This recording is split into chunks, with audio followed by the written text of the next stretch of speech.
Okay, so I'm just going to quickly show you how to reset a Polar H10.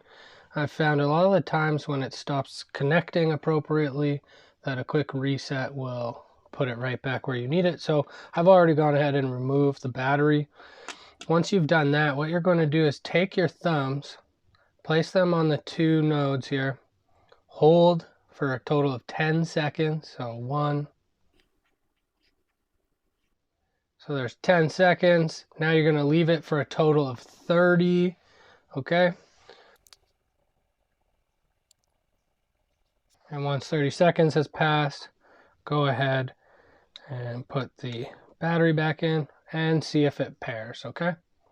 Cheers.